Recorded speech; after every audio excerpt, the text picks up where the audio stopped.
pencher vers moi son oreille et je le chanterai toute ma vie.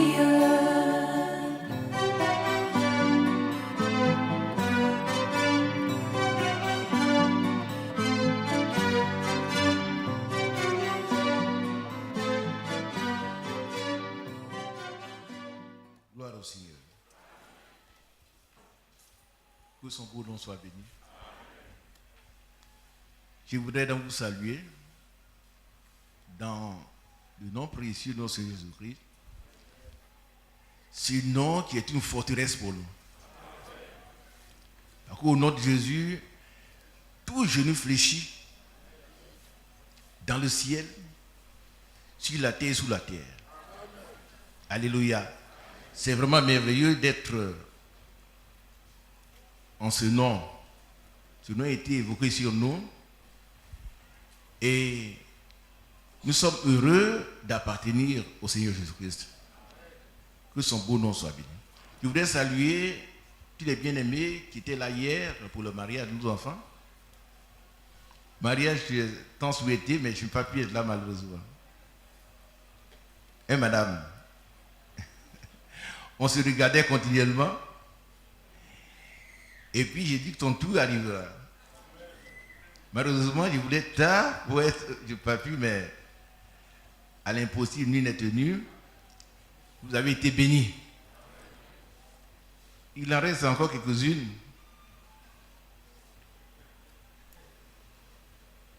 Si vous êtes heureuse de voir vos soeurs heureuses, vous serez heureuse quand votre tour arrivera. Alléluia. N'est-ce pas? Vous n'avez pas fait de vœux de célibat, donc restez tranquille. Vous allez vous marier quand le Seigneur voudra. Et vous allez faire un mariage correct, un mariage chrétien, un mariage que le Seigneur lui-même a programmé selon ta prédestination pour vous. Le mariage, ce n'est pas une mince affaire, c'est une vie tout entière. Et donc, restez tranquille dans la chasteté et puis attendez que le Seigneur vous donne celui qu'il a prédestiné pour vous. Amen. Cela est valable pour les jeunes gens qui attendent aussi de se marier. C'est le Seigneur qui pourra. C'est le Jéhovah Jireh. Il pourra tous nos besoins. Je salue mes bien-aimés qui sont venus de San Pedro, des églises sœurs pour ce mariage, le père du marié. Dieu te bénisse, mon frère. Notre frère Kakou Théodore de Kosanji m'a appelé ce matin pour me demander de dire merci à l'église d'Abidjan pour sa compassion, pour son amour et pour tout ce qu'elle a fait pour lui. Lors du décès de son père, l'église s'est déplacée, l'église l'a aidé également et il m'a chargé de dire merci à l'église. Que Dieu soit loué. Nous savons que le Seigneur nous a unis par son sang. Et ce que nous avons commencé par la grâce du Seigneur, nous allons le continuer jusqu'à ce qu'il vienne nous chercher. Cette église est caractérisée par ce comportement d'aller aider les frères partout où ils ont des problèmes. Et que le Seigneur nous aide. Et qu'il nous garde unis. Amen. Nous allons chanter le 182.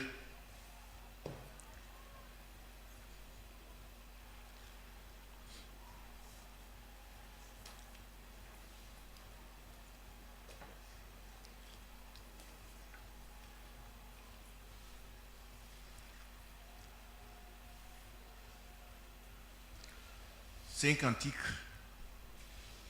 que j'aime beaucoup. Il est, le frère Badi l'aime également, mais il le chante de l'autre côté. 655, c'est ça, hein? Et c'est le même cantique. Et plus tard, vous savez que c'est mon fils, on a vécu longtemps ensemble, et je ne comprenais pas pourquoi il aime ce cantique. Et puis un jour, je lui ai dit, frère, j'ai compris pendant. Mais peut-être il ne sait pas pourquoi moi j'aime ça. Mais il va le comprendre. Amen. Alors, ceux qui peuvent s'élever, se comprend. ceux qui peuvent s'élever, levez-vous, parce que nous voulons être plus près du Seigneur. Plus près, pas loin. Même être en lui. Oui. Nous demandons aux chantres de venir s'ils peuvent venir. S'il peut. Dieu plus près de toi, plus près de toi, c'est le mot de ma foi.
s'asseoir, le frère Badi va prier pour la méditation de la parole.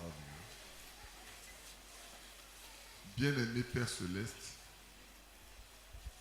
tu es le seul vrai Dieu. Et tu es vraiment le vrai Dieu. Ce matin, par ta convocation sainte, nous sommes réunis. Comme au jour où tu as dit à Moïse, rassemble-moi mon peuple parce que je veux leur parler. Ce matin, nous sommes venus pour que tu nous parles. Aussi, nous te plaçons entre les mains ton serviteur, qui est un homme, avec toutes les faiblesses que les hommes connaissent. Mais oins-le. Remplis-le de ton esprit. Amen.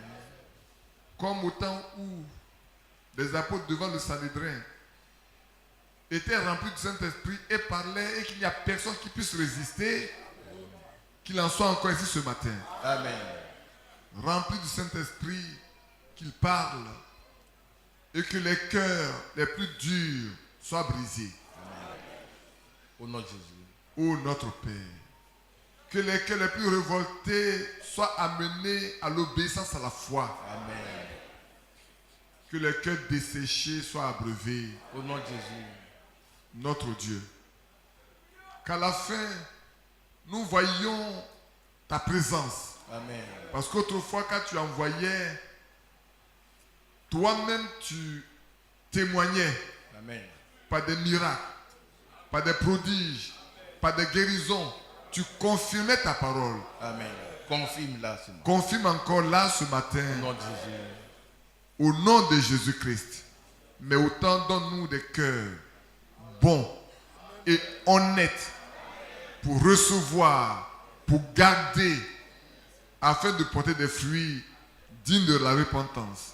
Merci au nom de Jésus-Christ. Amen. Amen. Dieu bénisse son serviteur. Amen. Dieu te bénisse. Amen.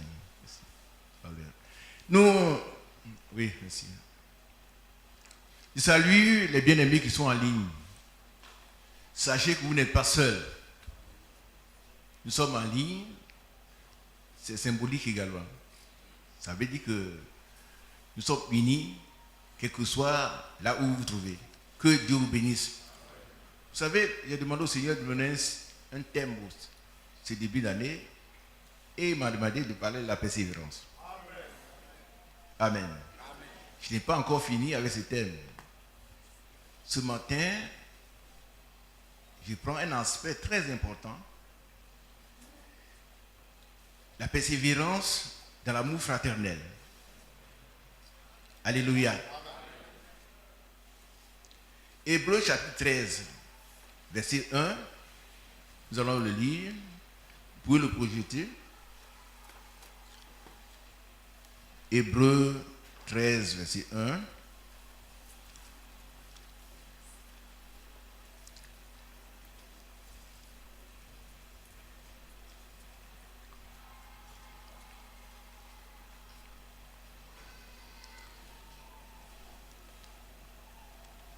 Gloire à Dieu. Pour ceux qui viennent d'arriver, nous avons commencé l'étude de ce thème depuis plusieurs semaines, il y a 2 semaines, peut-être la 3e semaine maintenant. Nous n'avons pas encore tiré de conclusion. Mais continuez de prier pour moi, afin que le Seigneur me conduise. Persévérer dans l'amour fraternel. Amen. Je rappelle l'approche définitionnelle que nous avons donnée dès le premier jour de la persévérance. La persévérance, c'est la ténacité devant l'opposition, devant le découragement, devant tous les obstacles que le Seigneur, le diable peut mettre devant nous pour nous bloquer. Nous devons résister avec une foi ferme et continuer la marche jusqu'à ce que nous soyons vainqueurs. Le contraire de la persévérance, c'est le relâchement. C'est l'abandon, c'est l'apostasie. L'apostasie, c'est l'abandon de la foi. Celui qui ne persévère pas, il rétrograde. C'est un rappel. J'ai donné une vue panoramique de l'étude. Aujourd'hui, je prends un point précis concernant l'amour fraternel. Pourquoi? Parce que le Seigneur a mis un accent particulier là-dessus. Alléluia. Persévérer dans l'amour fraternel. Qu'est-ce que ça veut dire? Ça veut dire ce que ça veut dire. Pas d'explication à donner. Nous sommes unis par le sang de Jésus. Cela veut dire que nous sommes des frères de sang. Nous sommes issus d'un seul. Et en tant que tel, nous devons donc nous aimer les uns les autres. Comme des frères s'aiment. Voilà l'une des raisons fondamentales. Nous sommes des frères, quelle que soit notre origine. La Bible dit qu'il n'y a plus de Grecs, il n'y a plus d'esclaves, il n'y a plus de païens, il n'y a plus de juifs. Mais tous sont un en Christ. Amen. Ça veut dire que le sang du Christ nous a rachetés. Nous sommes devenus des frères et des sœurs. C'est à ce titre que nous appelons frères. Et ce qui est très important dans cette assemblée d'Abidjan, il y a plus de 30 ans que nous sommes, nous n'avons pas constaté encore de groupe. Cela existe d'ailleurs, pas dans le message, mais dans d'autres congrégations où il y a des groupes ethniques. Ici, le Seigneur a fait vraiment un travail formidable par son Esprit Saint. Il y a des moments où on découvre un frère du même groupe ethnique et on ne sait pas. Pendant des années, on est ensemble. Et puis un jour, il dit, ah frère, il vient de telle région. Il dit, ah bon, Dieu te bénisse. Mais ce qui est important pour nous, ce n'est pas notre origine. Comprenez, origine naturelle, terrestre. Bien que l'origine soit importante, c'est-à-dire ce qui est important, c'est l'origine spirituelle. Amen. Parce que nous avons été déjà engendrés par le Seigneur dès avant la fondation du monde. Amen. Il nous connaissait dans sa préscience. Et il nous a rachetés, il nous a élus, il nous a rachetés. Et un jour, on s'est retrouvés ici. Des gens cherchaient un endroit où aller. Ils ont fréquenté plusieurs groupes. Et un jour, ils sont tombés ici. Ah, ici, ça me convient. Ça me convient pourquoi? Pas parce que les individus ne sont pas les mêmes que la vie, mais c'est parce que le Seigneur m'a amené ici et je me sens bien ici. Pas seulement dans la maison, mais en Jésus. Et tous ceux qui sont en Jésus sont mes frères et mes sœurs. Alléluia. Vous savez qu'un jour, au moment où les gens considéraient que le Seigneur n'était pas tellement normal, comme on l'a dit qu'il avait un démon, il chassait les démons par le Belzébul. Le Seigneur a souffert. Et c'est pour cela que un chrétien, un serviteur de Dieu, il doit accepter tout ce qu'on peut dire sur lui. Hein? Amen. S'il n'accepte pas, il reste de quelque part. Amen. Par contre, le Seigneur lui-même, on l'a traité de Belzébul. Il a dit, si l'on en fait ces choses à moi, on le fera aussi à vous. Et sa mère et ses frères le cherchaient. Et ils sont allés, il était en train de parler. Et alors quelqu'un est allé dire, voilà, ta mère et tes frères sont au dehors, ils te cherchent. Il a dit, qui est ma mère? Qui sont mes frères et mes sœurs? Voici ma mère, mes frères, mes soeurs. Quiconque fait la volonté de mon Père, quiconque fait la volonté de mon Père est mon frère, il est ma soeur, il est ma mère. Ce qui nous réunit, c'est Christ, qui nous a rachetés au prix de son sang précieux. Et il nous a établis en tant que frères de sang. Le sang de Christ, c'est le sang de Dieu. Alléluia. Que Dieu soit béni. Alors, nous devons persévérer dans l'amour fraternel parce que le Seigneur l'a demandé. Nous allons lire un autre passage avant de revenir ici. C'est dans Matthieu. Matthieu chapitre 13.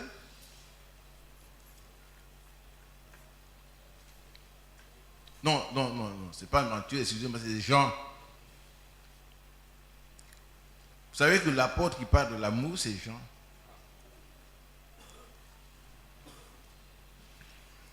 Jean 13.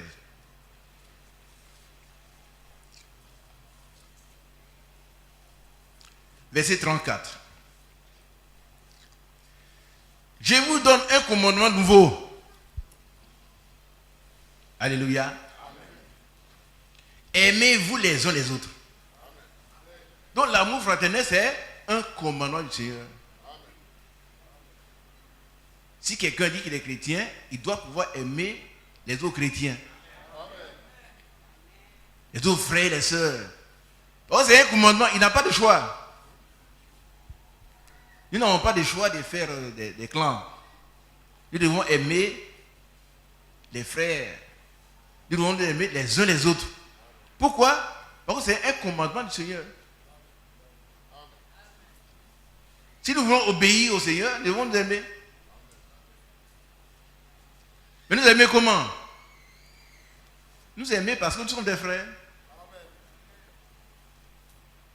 Vous avez bien compris ça? Hier, il n'était pas là. La charmante dame, comment tu t'appelles? Comment vous appelez? Non, c'est toi le maître. Lève-toi. Quel est votre nom de famille? Ah, Madame Quadio. Très bien. Monsieur Quadio, lève-toi. Viens ici.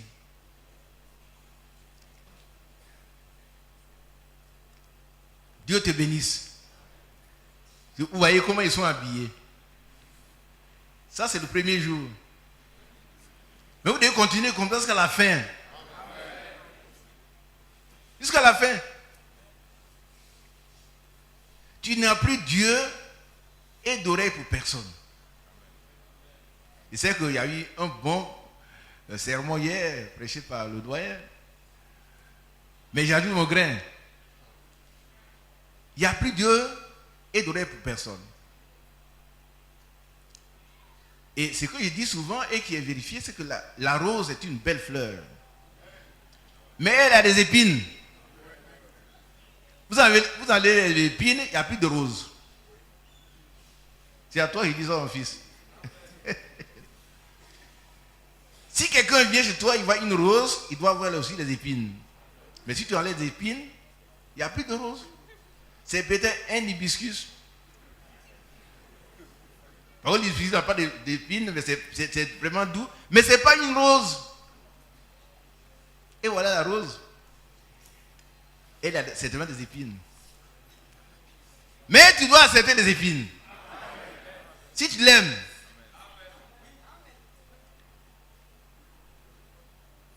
Et comme il est impérieux de l'aimer, tu n'as pas le choix. Hein? C'est un commandement du Seigneur. On ne dit pas, bon, si elle l'aime, ceci, cela, non. Toi, tu dois l'aimer, c'est tout. C'est tout. Dieu te bénisse. C'est valable pour nous. Pourquoi le Seigneur nous a aimés? Dites-moi pourquoi il vous a aimés. Avec nos épines, nos problèmes. La Bible dit que lorsque nous étions encore pécheurs, Christ est mort pour nous. À peine mourrait-on pour quelqu'un de bien. À peine. C'est-à-dire que c'est même pas sûr. C'est même pas sûr. Même prêter un rein, les gens refusent. Il ne sait pas si moi, il pouvait accepter. Voilà, même, vous avez un frère qui est malade des 2 reins. Et puis on dit, bon, toi, tes reins sont bons, mais tu lui donnes un. On dit, bon, c'est bien, mais je vais aller réfléchir. Mais lui, il n'a pas réfléchi. Il a donné sa vie pour que toi et moi nous soyons sauvés. Aujourd'hui, on nous appelle chrétiens. C'est-à-dire des gens qui sont comme Christ. Des gens qui ont la vie de Christ en eux.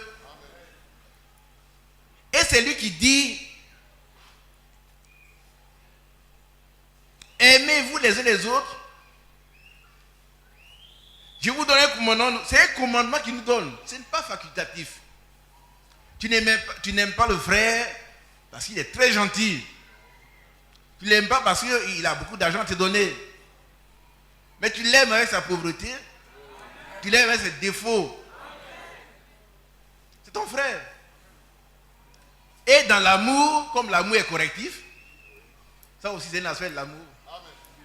Quand on aime quelqu'un, on ne le laisse pas dans les défauts.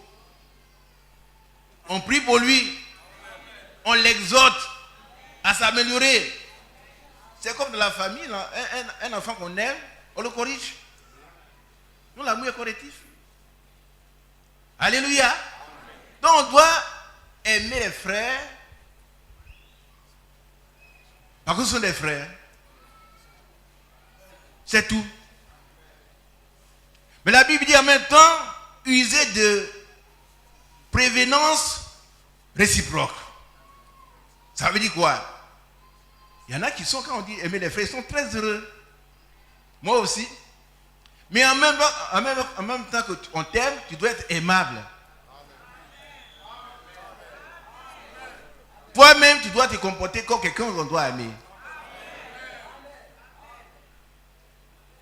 Si tu aimes ton frère, tu ne chercheras pas sa femme.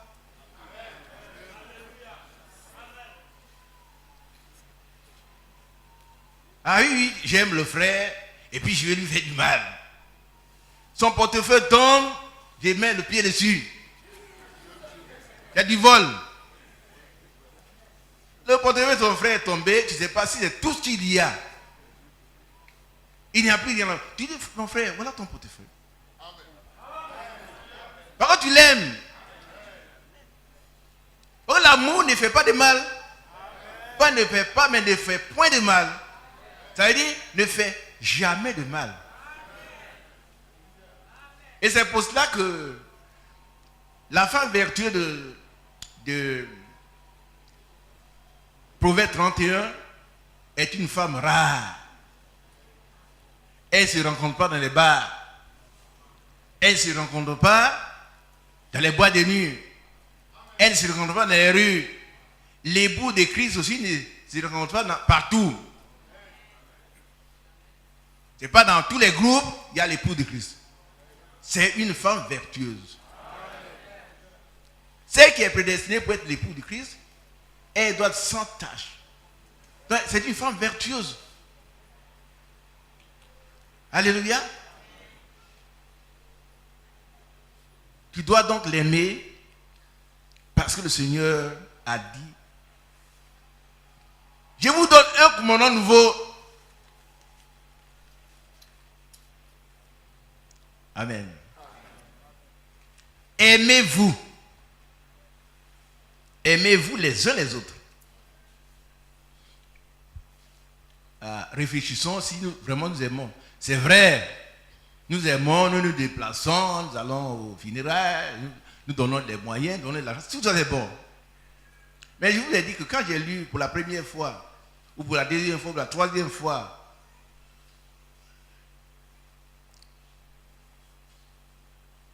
le chapitre sur l'amour, je n'ai pas compris comment quelqu'un peut donner ses biens. Il peut donner même son corps pour être brûlé.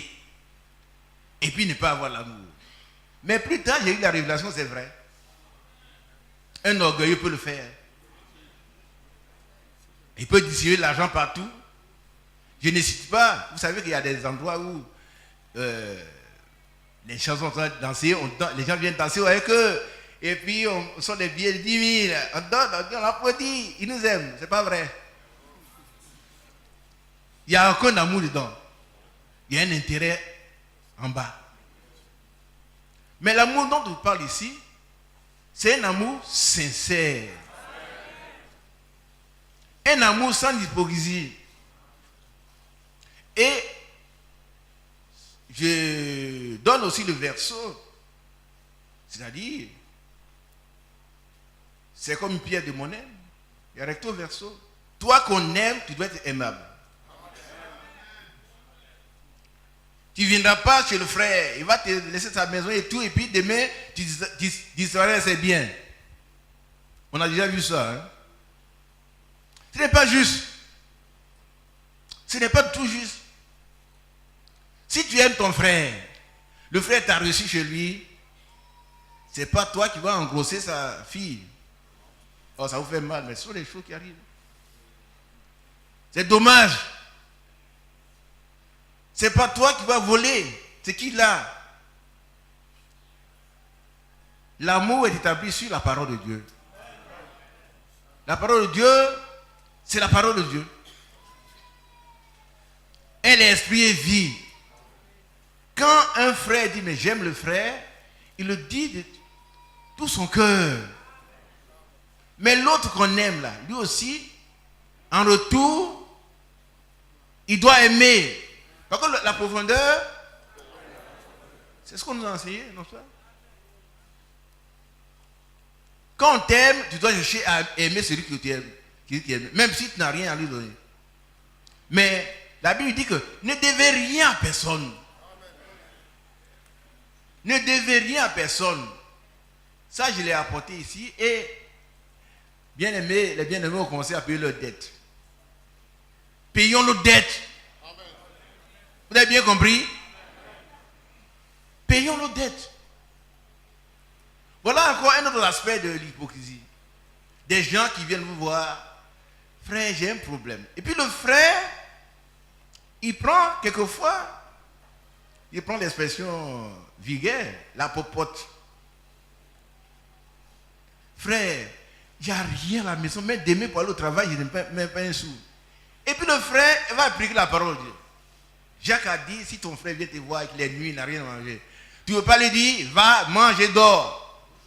Réchauffe-toi. Mais avec quoi il va le faire? Il a une femme, 3 enfants. Et puis le frère appelle la sœur. Sœur, viens. Tu as combien encore? Bon, on a encore 10 000 francs. 10 000 francs, hein? Il reste 10 000 francs. Vous dites c'est quand? Le 8.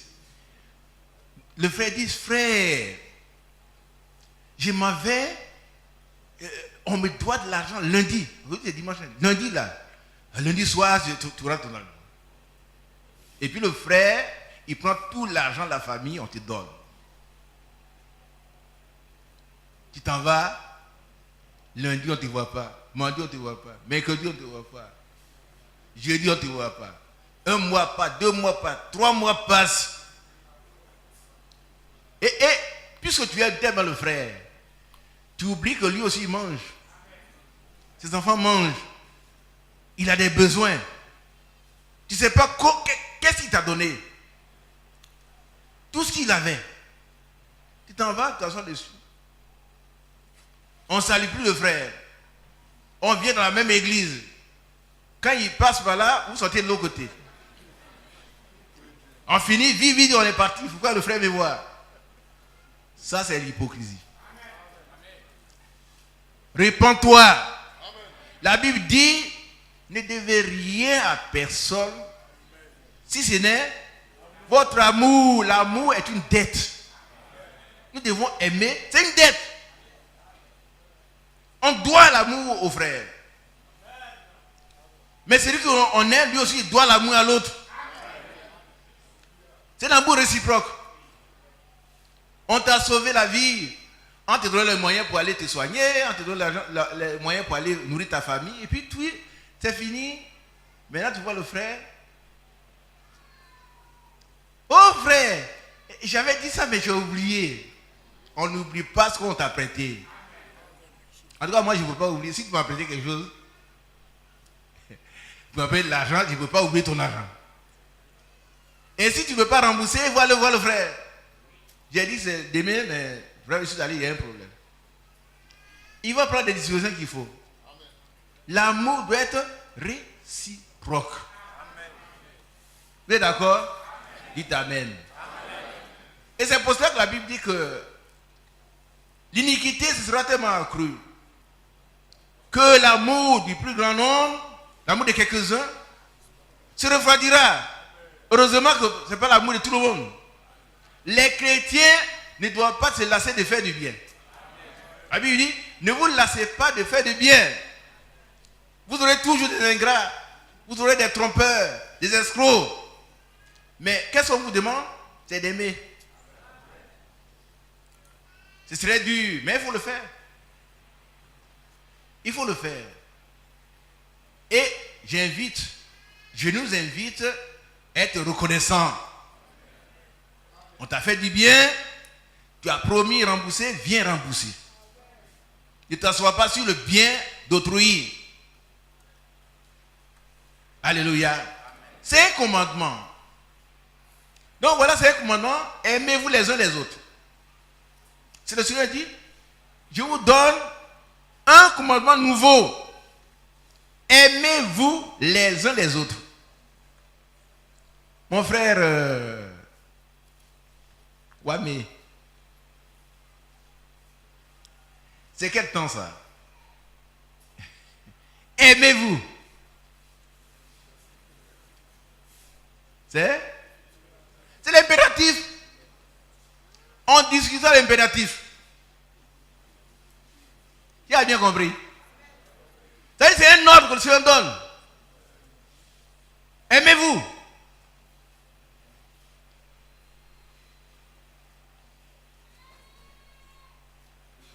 On n'aime pas la sœur parce qu'elle est juge-moi. On aime parce que vous avez une sœur. C'est tout. C'est tout, hein?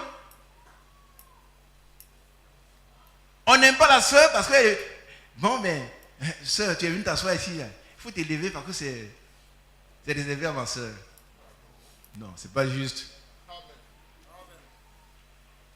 Tu ne peux pas chasser la sœur pour mettre une autre sœur à la place. C'est une sœur. C'est un impératif. Aimez-vous les uns les autres. Ça veut dire quoi? C'est réciproque. Ce sont deux flèches. Je ne suis pas matheux, hein? Donc je trompe, corriger. Hein? S'il tirait, je ne suis pas matheux. Ce sont des flèches à double sens. La flèche va et puis elle revient. J'aime innocent, innocent mène. Aimez-vous les uns les autres. Et ça, on doit le comprendre pour toujours. Quand je vois que mon frère m'aime, moi aussi, je dois l'aimer. Et qu'on a bien compris. C'est un commandement du Seigneur, ce n'est pas facultatif. Ce n'est pas parce que le frère est trop bon ou il est trop méchant. Je l'aime parce que le Seigneur dit l'aimer. C'est tout. Moi, il m'a aimé quand j'étais encore un voleur, j'étais encore un... Tout ce que vous pouvez dire. Mais il m'a aimé. C'est parce qu'il m'a aimé que je suis là, il prêche. Il n'a pas dit, Isaac, viens, je vais t'aimer, mais abandonne ça d'abord. Abandonne ça, non. Il m'a aimé tel que je suis. Amen. Je dois aimer le frère aussi tel qu'il est. Mais lui aussi, il doit m'aimer en retour. Alléluia. Alors, aimez-vous les uns les autres comme je vous ai aimé. Vous aussi, aimez-vous les uns les autres. Gloire à Dieu. Le comme ici, là, on peut le remplacer par un autre mot, autant que. Ça veut dire, votre amour pour votre frère doit avoir la même valeur que l'amour qu'il y a pour vous. On a bien compris? Quel amour il a eu pour nous? Il a donné sa vie pour nous. Donc si on doit pouvoir donner notre vie pour un frère, une soeur, on doit le faire. Surtout, ça commence dans le foyer. Quand on se marie, on est très heureux. Mais ce bonheur doit grandir dans le foyer. Un foyer, de façon étymologique, ça veut dire un endroit où il y a du feu. Quand il y a le feu, tu mets ton doigt dans le feu, ça débrûle. Mais on ne peut pas jeter le feu. Alors, le feu est nécessaire à la vie humaine. On a besoin de feu. Alléluia. On ne quitte pas son foyer parce qu'on prend les bagages, on vient sur le frère. Frère, le frère est trop dur, donc je viens chez toi. Non. Je me repose un peu, il prend tes bagages, on retourne sur ton mari. Et il lui demande, frère, pourquoi tu es trop dur? Pourquoi tu es trop dur? Pourquoi? Si le Seigneur avait été trop dur pour toi, toi tu ne serais même pas vivant. Il y avait un gendarme qui était venu chez moi, un gendarme, et qui disait, oh, Dieu m'aime, c'est un incrédule. Hein. Je lui apporte tout de message, mais chaque fois il trouve quelque chose. Il dit, Dieu m'aime, ce que je n'aime pas chez lui, c'est que depuis longtemps, les gens font le péché, il ne les tue pas. Il dit, mon ami, c'est très bien, mais toi, tu aurais été le premier à être tué. Donc quand tu suis prêt, tu prends de l'argent. Sa bouche est fermée. Tu serais déjà tué, toi. On ne t'a pas dit d'être sur la route pour prendre l'argent. Donc si Dieu tuait comme ça, toi tu serais déjà mort. La Bible dit que la patience du Seigneur est notre salut. Il est patient. Mais cette patience a une fin. Gloire à Dieu. Nous devons nous aimer véritablement comme le Seigneur nous a aimés. Maintenant, aimez-vous les uns les autres, c'est un commandement. Il faut retenir cela. Donc, on n'a pas le choix. On n'a pas le choix. Hein? On doit aimer parce qu'on doit aimer. Amen. La seconde chose, comment on doit aimer? On doit aimer autant que le Seigneur nous a aimés. Vous voyez des frères qui peuvent dire, frère, oh, tu ne connais pas celle-là. J'ai tout fait, je l'ai aimé, mais elle ne change pas. Ça veut dire que tu ne l'as jamais aimé. Tu ne l'as jamais aimé. Tu ne l'as jamais aimé. Si tu l'aimes, tu dois l'aimer jusqu'à ce qu'elle change. Mais même si elle ne change pas, mais tu dois l'aimer. Alléluia. Quand on aime, on prie, on jeûne, on demande la grâce du Seigneur pour que le Seigneur intervienne. On ne prend pas les coups de poing pour régler les problèmes. Non. C'est à genoux que cela se règle. Alléluia. Donc, c'est un commandement de Dieu. C'est réciproque. Et puis ensuite, la valeur de l'amour que le Seigneur a eu pour nous est équivalente à l'amour qu'il nous demande. Autant que Dieu vous a aimé. Quand on aime, quand on dit, oh frère, je l'ai aimé, mais c'est lui qui ne... Non, que moi aussi, il ne l'aime plus, c'est pas vrai, c'est que tu ne l'as jamais aimé. On peut avancer? Amen. Que Dieu vous bénisse. Maintenant, toujours dans le cadre de l'amour, voilà ce qu'il dit.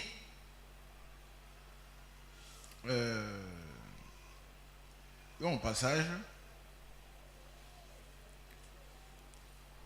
Voilà.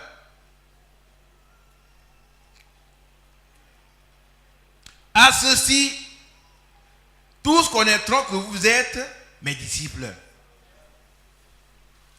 Dites Amen. Mais vous n'avez pas compris. À ceci, tous connaîtront que vous êtes mes disciples. Si vous avez l'amour les uns pour les autres, réveillez-vous. Hein? Je l'ai fait commencer. Ça veut dire quoi?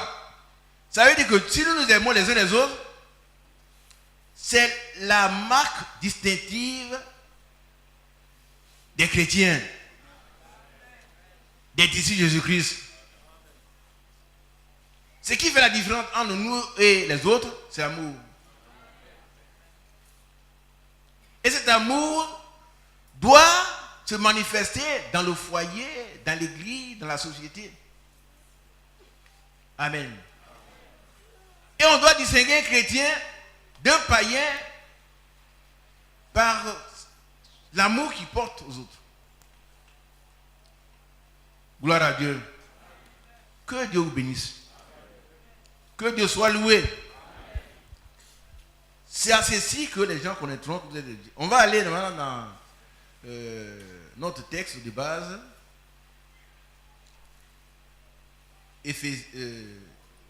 Hébreux chapitre 13.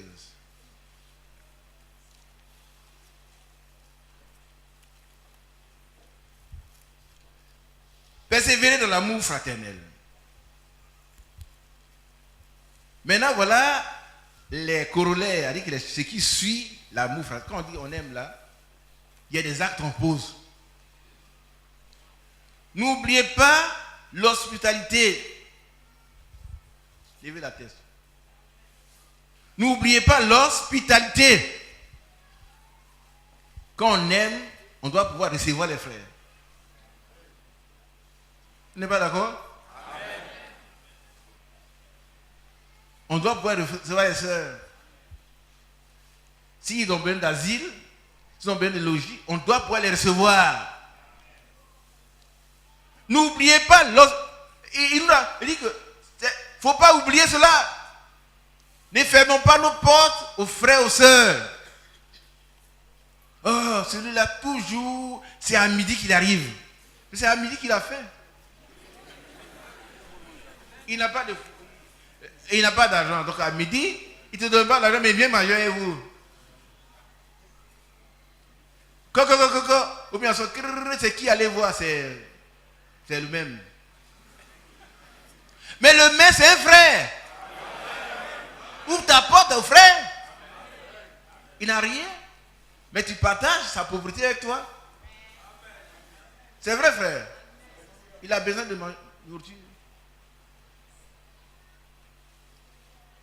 Mais je n'ouvre pas la porte aux escrocs. Oh, c'est l'équilibre. Hein. Je ne veux pas dire que tout à l'heure on va en arriver là. Je vais prendre du temps. Peut-être à 12h30 on aura fini. Donc prenez, asseyez-vous très bien. Attachez vos ceintures. Dieu vous bénisse. Amen. N'oublions pas l'hospitalité. Quelqu'un arrive chez le frère, il est au travail, dès qu'il arrive, la soeur ferme le visage. Qu'est-ce qu'il y a, ma chérie? Oh, il est venu encore ce type-là. Un frère, hein? On dit le type. Alors qu'il est devenu Elias, on allait ouvrir mon bien-aimé frère. Mais il n'a rien. Il vient manger à midi. Vous savez que l'amour, il est déversé dans le corps par le Saint-Esprit. Il y a des gens qui te demandent si tu as le Saint-Esprit. Si tu veux avoir le Saint-Esprit, vois si tu as l'amour d'abord. Tu peux trembler. J'ai vu à soi, disons, on a imposé les mains à des gens qui ont tremblé. On va essayer à raconter l'histoire. Aujourd'hui, ils sont des limoudines. Et je suis là. S'il veut venir, moi, j'étais là. Ali, tu étais là aussi. Ils n'ont rien reçu.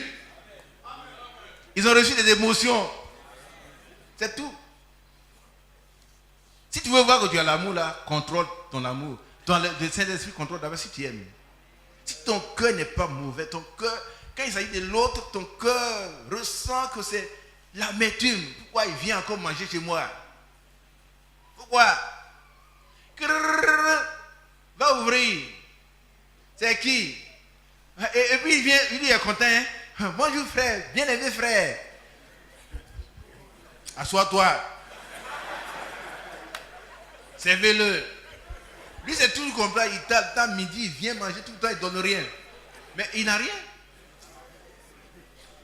Mais il t'aime.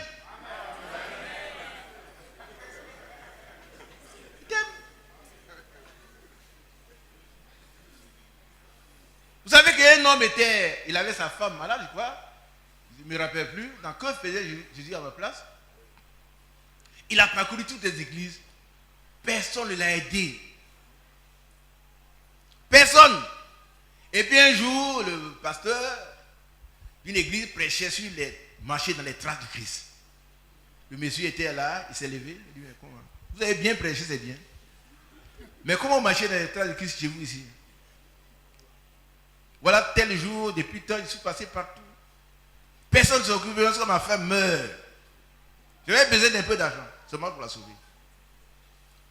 Bien aimé, celui qui ferme ses oreilles au malheureux quand il crie, lorsqu'il criera, lui aussi, personne n'entendra. C'est pas moi qui le dis, c'est la parole de Dieu. Quelquefois, il y a presque rien, mais puisque ce que tu as pour sauver la personne, donne. Donne, l'Éternel pourvoira. Chaque fois, je parle avec mesure. Ne donne pas aux escrocs. Ah oui, il y a des gens qui viennent. Quand ils arrivent, il faut préparer déjà 50 000 francs pour eux. Non. Ceux-là sont des voleurs.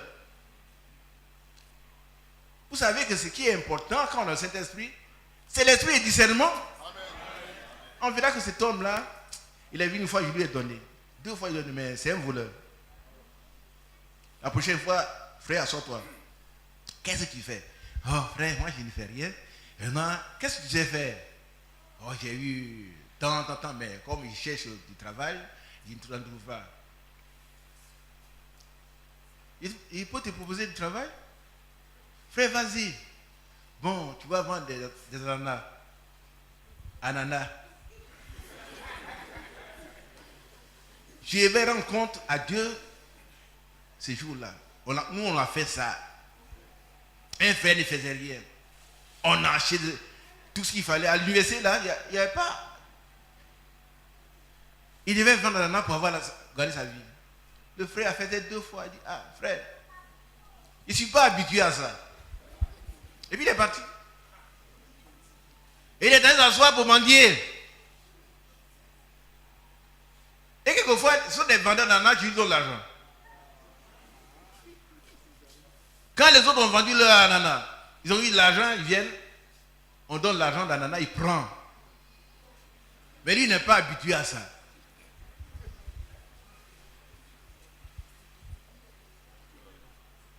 Je ne suis pas en train de m'adresser aux parasites qui ne veulent rien faire, mais quand ils doivent faire quelque chose, et puis, il ne fait rien. Bon, le frère a dit qu'il faut aimer.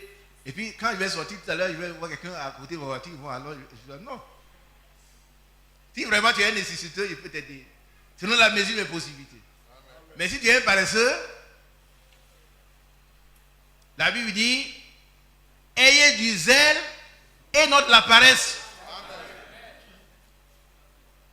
Que chacun travaille ses propres mains pour qu'il mange son propre pain. Amen. Je bénirai tout le travail de tes mains. Amen. C'est écrit. Si tu ne fais rien, qu'est-ce qu'il va bénir? Tu ne fais rien, qu'est-ce qu'il va bénir? Quand les gens, la foule a suivi le Seigneur pendant 3 jours, il n'y avait rien à manger. Les disciples sont venus le voir, ils n'ont rien à manger. Chasse-les. Le Seigneur a dit non, les chassons pas. Donnez-vous-même. Donnez-leur vous-même à manger. Amen. Donnez-leur vous-même à manger.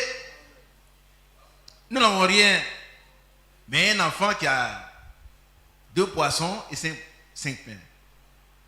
Mais ces 2 poissons et 5 pains vont être multipliés.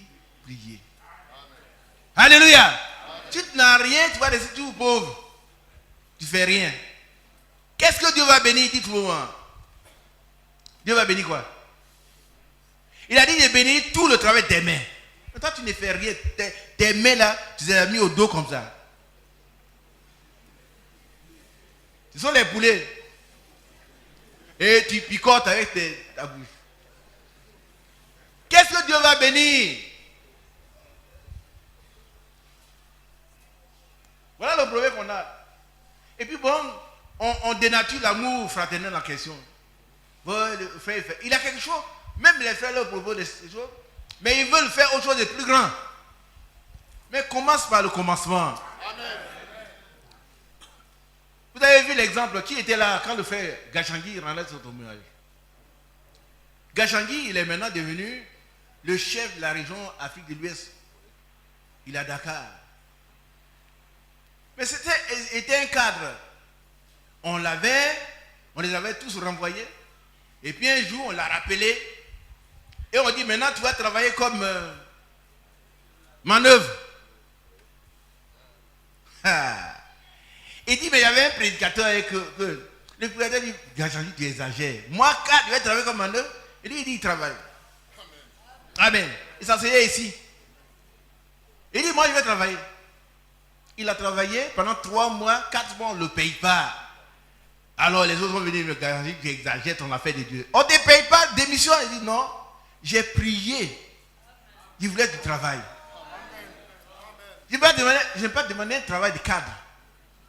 Je voulais faire manger ma famille.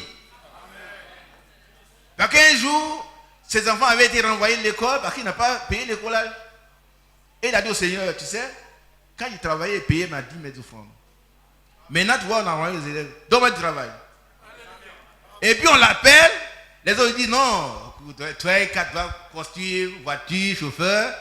Et puis tu viens, maintenant, c'est toi qui balaye dans la cour. Il leur a dit, mais moi, je ne vais pas demander à être cadre, il a dit, demander du travail.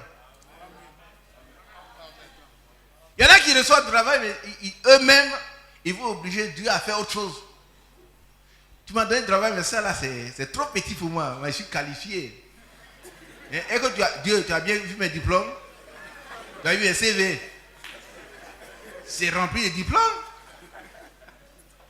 Hein? C'est ça là. Garde ton travail. Et puis ils continuent de souffrir. Et ils font souffrir les autres frères. Malheureusement. Alors le frère a travaillé pendant 4 mois, il n'avait pas été payé. Mais il a persévéré. Il a persévéré. Et puis un jour, son patron l'appelle. Gachangui, il dit, patron. Il va au bureau et dit, voilà. J'ai reçu des instructions de New York. Nous recevons des instructions du ciel. Alléluia. Et New York dit, depuis que tu as commencé à travailler, dit 4 mois, tu as été engagé comme cadre. Qui a bien compris? Amen. Tu as été engagé comme cadre. Il dit quoi? Moi, il dit oui sur toi. Et on lui a donné une grosse enveloppe qu'il n'a jamais vue, remplie d'argent en tant que cadre. Alléluia. Quand on est orgueilleux, l'orgueil, c'est un trait caractéristique du diable. Quelqu'un qui est gonflé. Il a accepté. Et puis il dit qu'il était parti avec l'argent. Son époux était sorti. Alors qu'il traînait vraiment les difficultés. Et elle revient. Il voulait faire une surprise. Il a étalé l'argent sur son lit. Beaucoup d'argent. Elle dit, ça c'est pour qui? Il dit, c'est pour nous. Alléluia. Amen. Il est venu ici, un homme humble. Et puis, on en a envoyé, quand il y a eu la camie, pour la crise, on a libéré tous les autres sauf lui.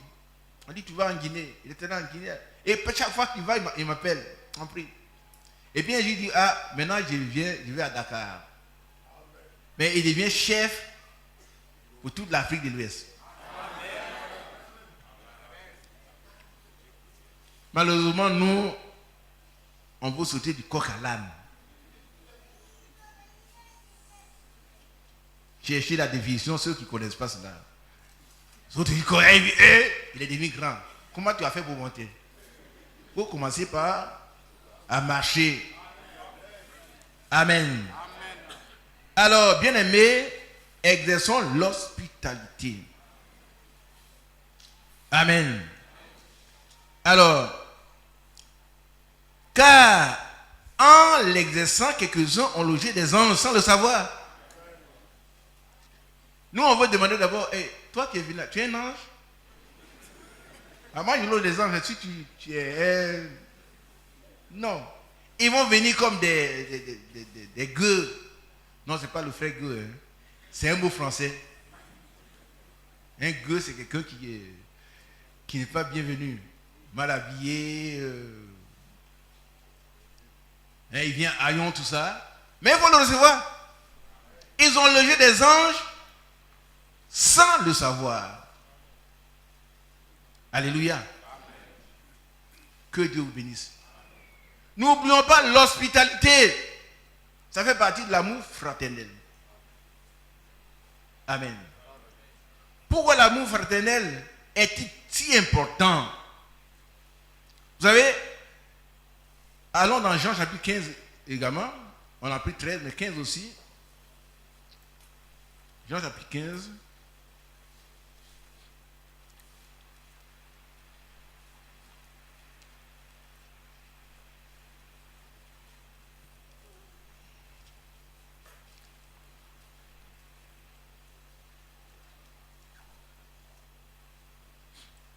Verset 9. Comme le Père m'a aimé, je vous ai aussi aimé. Alléluia. Amen. Ça veut dire quoi? Comme. Ça veut dire autant que.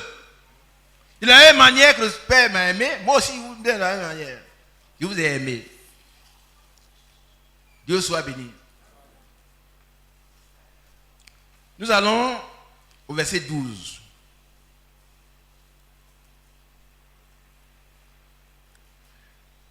C'est ici mon commandement. Aimez-vous les uns les autres. Comme je vous ai aimé. Autant que je vous ai aimé. Si vous devez donner votre vie pour les autres, faites-le. Ah, là, il n'y a plus d'amen. Ah, ils aiment tellement leur vie. Mais celui qui veut sauver sa vie, il la perdra. Ah, si tu partages avec toi, demain, il va mourir. Mais la veuve, écoutez ici. La veuve, il ne lui restait plus que... Qu'est-ce qu'il lui restait? Très peu de farine. Quelques gouttes d'huile. Mais elle a placé Dieu d'abord. Et Dieu a multiplié ce qui lui restait. Elle a vécu jusqu'à la fin de la sécheresse. Gloire à Dieu. Alors, aimez-vous les uns les autres comme je vous aime. Il n'y a pas de plus grand commandement, c'est ça? Non, de plus grand amour que de donner sa vie pour ses amis. Amen. Amen. Vous êtes mes amis. C'est pas fini, hein? Dites pas Amen. Il y a une condition. On n'est pas tous amis de Jésus. Vous êtes mes amis. Si vous faites ce que je vous commande. Bien-aimés, sœur, levez la tête. Cessons de critiquer. Cessons de médire. Cessons de fermer nos portes aux frères et sœurs. Aimons-nous les uns les autres. Si nous voulons être amis de Jésus, nous devons faire ce qu'il nous commande. C'est un commandement. Les mots sont bien choisis. Hein? Il n'a pas dit, si vous faites ce que je vous demande. Dieu ne demande pas, il commande. C'est un commandement. Il ne dit pas, oui, mon fils, il faut aimer la sœur. Non, non. Il dit, tu dois aimer, je te commande de l'aimer. Pourquoi il doit l'aimer alors qu'il est méchant? Il doit l'aimer, il est méchant, parce que Dieu m'a dit de l'aimer. Est-ce qu'on est d'accord? Dieu m'a commandé de l'aimer. C'est un commandement de Dieu. Je dois l'aimer. Un point très, je joue à comprendre. Est-ce qu'il est bon, il n'est pas bon, mais Dieu me dit de l'aimer, je l'aime. C'est tout. Amen. Oh, Dieu vous bénisse.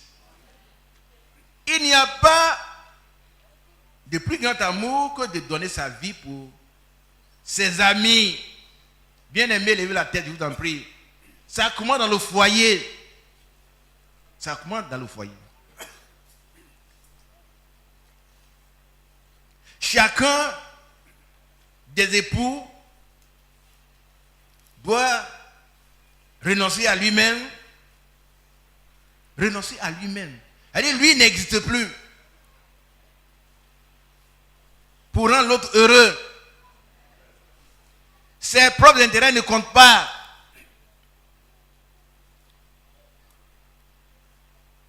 Il y a des brouilles, il y a des palabres, parce que très souvent, son nom d'intérêt, toi, voilà, depuis que tu es chez moi, voilà ce que tu fais.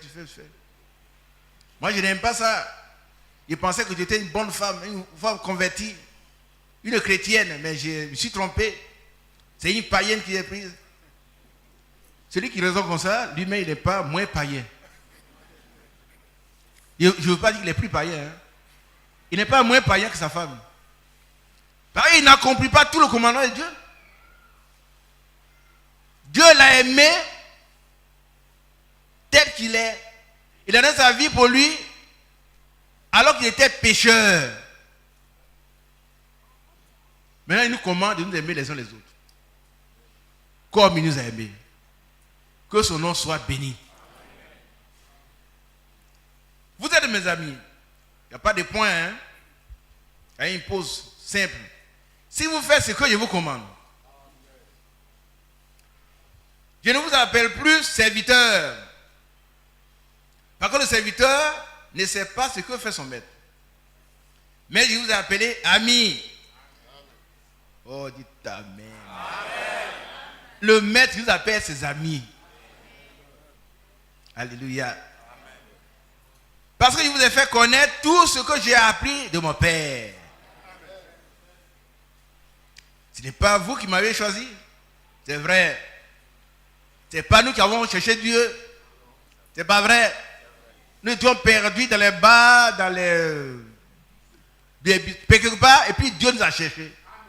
Et puis il nous a trouvés, il nous a saisis. Il dit, viens. Viens. Tu as perdu beaucoup de temps, mais j'étais prédestiné à être mon ami. Le temps est arrivé, viens t'asseoir à la place de l'ami de Dieu. Et puis tu viens, tu dis, mais moi, c'est moi? Oui, c'est toi. Viens à ta place maintenant. Alléluia. Alors, ce n'est pas vous qui m'avez choisi, ce n'est pas nous qui cherchons, c'est Dieu qui nous cherche. On est d'accord, non? C'est Dieu qui nous a cherché, nous a trouvés. Il est venu chercher et sauver ce qui était perdu. Et il nous a trouvés. Et nous sommes heureux de servir. Notre amour en retour, c'est un amour de reconnaissance. Amen. Amen. Et je vous ai établi afin que vous alliez et que vous portiez du fruit. Et que votre fruit demeure. Alléluia. Amen. Et puis si notre fruit demeure, il y a une conséquence heureuse. Afin que, bien aimé, très souvent on demande, on ne reçoit pas parce que notre fruit ne demeure pas. Il n'y a même pas de fruit.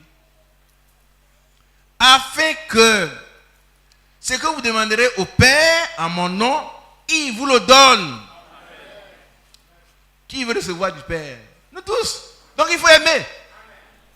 Ah oui, oui. Il ne faut pas t'occuper de ce qu'il est, il est méchant, les autres. Mais toi, Dieu t'a dit l'aimer. Mais j'exclus toujours les voleurs, les paresseux, les escrocs. Il y en a.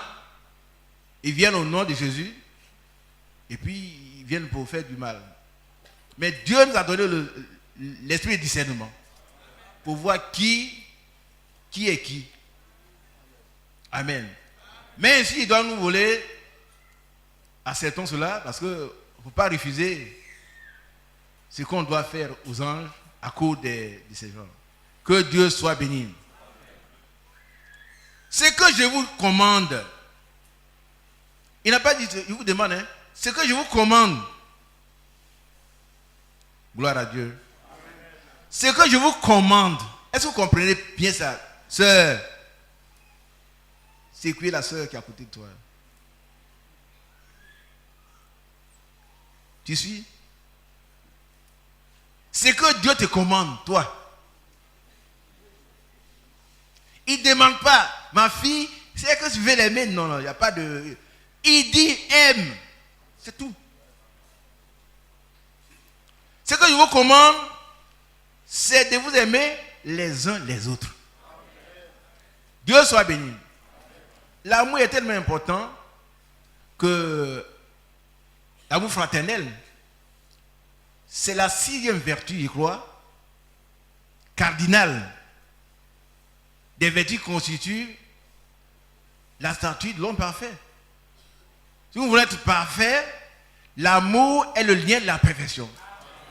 Je voudrais que vous projetiez cette image que nous connaissons. Vous allez, voilà. Bon, là-bas, amitié fraternelle, c'est pas ce que j'ai dans ma Bible, c'est amour fraternel. Amen.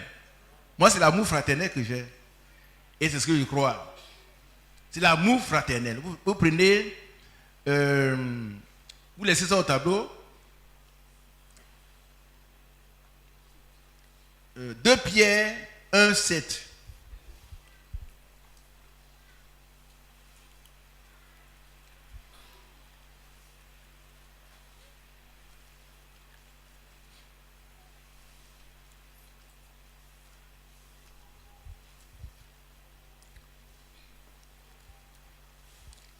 À partir du verset 3. Comme sa divine puissance nous a donné tout ce qui contribue à la vie et à la piété. Amen. Est-ce que vous comprenez cela? Vous comprenez pas? Vous comprenez? Nous avons tout ce qu'il nous faut pour aimer. Il nous a sauvés. Il nous a donné son Esprit Saint qui déverse en nous l'amour. Alléluia. Verset 7. À cause de cela aussi, faites tous vos efforts. Qu'est-ce que ça veut dire? Quand on dit de faire des efforts, qu'est-ce qu'on demande? Hein? C'est écrit, hein? On a tout ce qu'il faut pour aimer. On nous donne tous les éléments qu'il faut pour obéir au commandement du Seigneur. Et le Seigneur nous demande, hein, à cause de cela, faites tous vos efforts. Quand on demande avec des efforts, ça veut dire quoi? Ça veut dire qu'il doit se coucher tranquille. Hein? Il doit dormir et puis les vertus tombent du ciel comme ça. Non. Il doit s'invertir. Il doit s'investir dans le développement de ces vertus-là. Il a une part importante à prendre. Faites tous vos efforts. Ainsi de suite, pour joindre, je saute, à la piété, l'amour fraternel. Vous voyez? Moi, à la place de amitié fraternelle, j'ai mis mon amour fraternel. C'est ce qui a été écrit dans la Bible ici. Si une autre tradition parle d'amour, amitié, ils ont corrigé. Amour fraternel. Dans l'amour fraternel, occupe un bon rang. Est-ce que vous voyez un peu? Comment on a progressé de la foi, amour fraternel. Très proche de quoi? L'amour divin.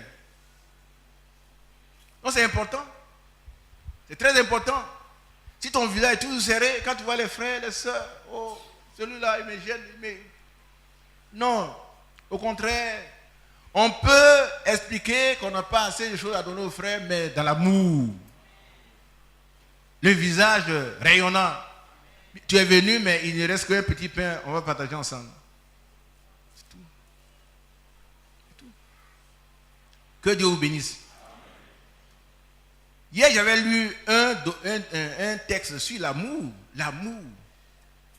Je ne suis pas venu avec. C'est dans l'une des publications du frère Branham où il a parlé de l'absolu. Ce n'est pas le livre absolu, mais il y a un dernier texte qu'on a vu, où il a prié pour, je crois, le neveu, le beau-frère de quelqu'un qui l'a critiqué.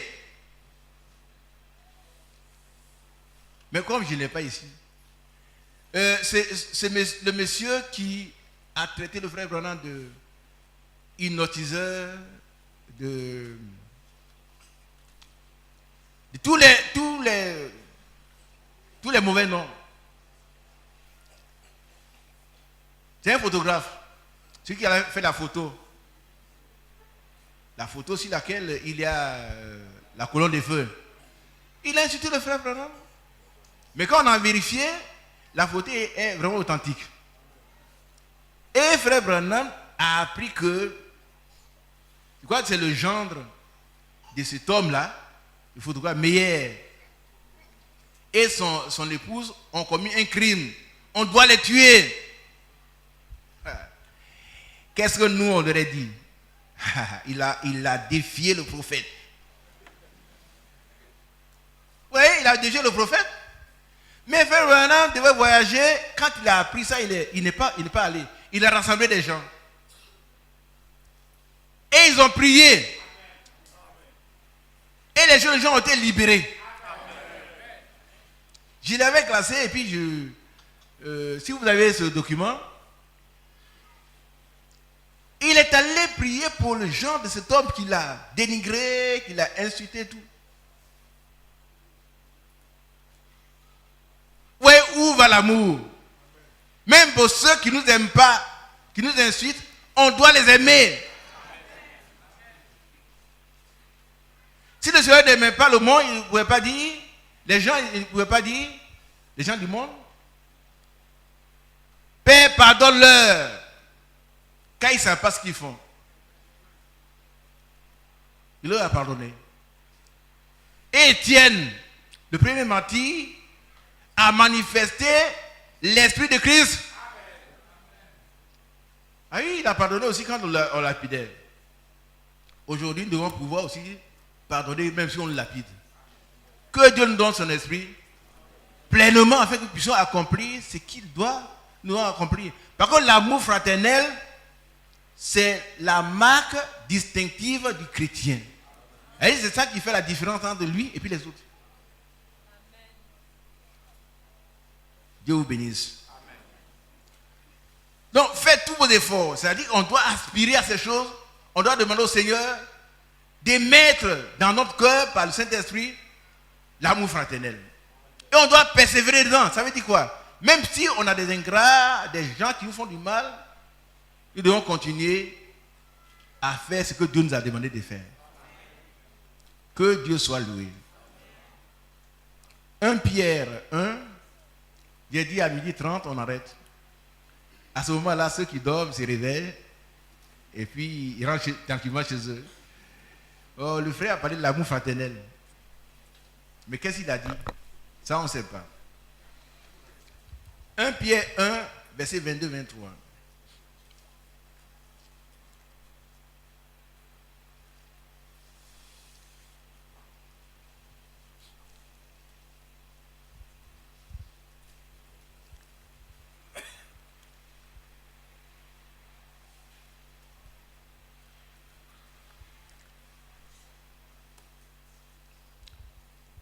Ayant purifié vos âmes en obéissant à la vérité pour avoir un amour fraternel sincère.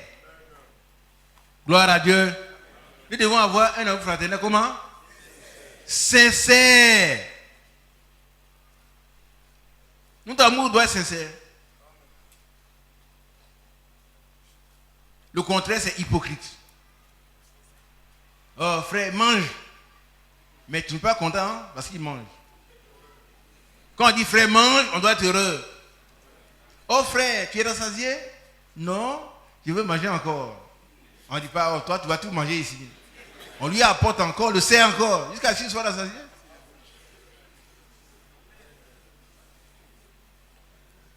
Mais si on dit, oh lui aussi, bon, on l'a servi 2 fois, il a mangé 2 fois déjà. Il n'y a plus rien. S'il n'y a plus, il n'y a plus rien. Mais l'amour doit être sincère. Et c'est Dieu qui nous donne par son esprit cette sincérité. Nous devons aspirer, nous devons rechercher cela et Dieu va déverser cela dans nos cœurs. Amen. Oh, Dieu soit béni. Ayant purifié vos âmes en obéissant à la vérité.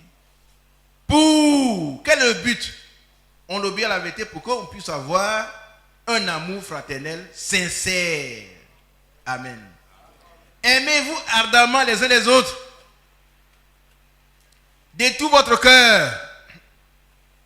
De tout votre cœur. Regardez ici. Je connais un homme qui n'est même pas chrétien. Il n'est même pas chrétien. Mais il a dit un jour, mon cœur est si petit qu'il n'y a pas de place de haine dans ce cœur. Les vieux savent dire. Son cœur est tellement petit que dans son cœur, il n'y a pas de haine. Parce que Dieu est amour. Il n'y a que l'amour. Amen. L'amour doit être sincère, il doit être ardent. C'est-à-dire comme du feu. On doit pouvoir aimer. Quand on dit frère, mange, ça doit être vrai. Quand on dit frère, vous mangez. Frère, fais comme chez toi. Vous savez, un jour, j'ai reçu des étrangers quand j'étais encore en circoncision. Ils sont venus, ils disent, mais vous êtes chez vous, hein? Bon. Et puis, ils sont allés en tournée, je les vois sur le gazon, couchés là-bas. Il dit, vous êtes, nous sommes chez nous. Donc, ce que nous disons là, il faut le penser. Qui a bien compris? Il faut penser ce qu'on dit. Et il faut le dire de tout son cœur. Quand on dit frère, mange, ça doit être vrai. Parce que Dieu connaît nos cœurs. Il est écrit dans les proverbes, si tu manges avec un méchant, mets un couteau sur ta gorge. Pour ne pas vouloir manger tous les gros morceaux de viande. Donc lui, il n'est pas content de te voir, mais il dit mange. Donc, fais attention. Et il faut manger, non. Fais attention. Mais un véritable frère, quand il dit mange, frère, est-ce que tu peux encore manger? Sœur, apporte encore la nourriture. C'est de tout cœur. Alléluia. Cette femme, Rebecca, cette jeune fille, a été remplie d'amour. Et quand Eliezer a demandé au Seigneur, celle à qui je dirais, donne-moi à boire, et donne aussi à boire chameau, c'est celle que tu as choisie pour ton serviteur. Mais Dieu a parlé au cœur de Rebecca. Elle n'a pas créé quelque chose de façon à l'improviste. Hein. C'était sa nature. L'amour doit donc nature. A-t-elle enseigné que même si on a fait du bien à quelqu'un et nous fait du mal, on accepte. Parce que lui, c'est sa nature. Mais toi, c'est aussi ta nature. L'amour. Amen. Et quand il a dit, mais jeune fille, tu peux donner à boire un chameau, Dieu va me donner à boire. Immédiatement, elle est complétée. Alléluia. Non seulement te donner à boire, à toi, vénérable vieillard, mais aussi à tes chameaux. Il a dit, ah, ma mission est accomplie. Que le Seigneur trouve en nous des véritables amis de Jésus, des frères de Jésus, des chrétiens. Vous savez que c'est à Antioche que pour la première fois les disciples ont été appelés chrétiens. Pourquoi? C'est parce qu'on a vu en eux l'amour de Dieu se manifester. Dans leur comportement, à ceux-là, ils ressemblent à Jésus, le Christ. Ce sont des chrétiens. Dieu soit béni. Amen. Alors, puisque vous avez été régénérés, non par une semence corruptible, régénéré, ça veut dire quoi? Le Saint-Esprit nous a travaillé, nous a transformé, nous a remodelé, nous a refait. Amen. Nous sommes passés par la nouvelle naissance. Nous ne sommes plus ce que nous étions avant. Nous ne sommes plus des hypocrites. Quand on dit frère mange, ça veut dire ce que ça veut dire. On ne dit pas une chose et puis on ne pense pas une autre. Sinon on devient comme les autres. Par contre les autres, la Bible dit ils vous prêchent l'amour, mais ils ont la malice dans le cœur. Mais nous, ça ne doit pas être la même chose. Nous allons rendre compte de tout ce que nous disons. Chacun va rendre compte de tout ce qu'il dit. Tu seras justifié par tes propos, tu seras aussi condamné par tes propos.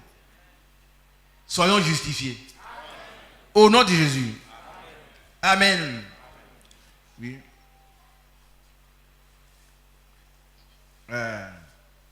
Nous avons retrouvé la portion de la brochure que tu cherchais. Bon. Oui. Oui, s'ils ont retrouvé, ils peuvent.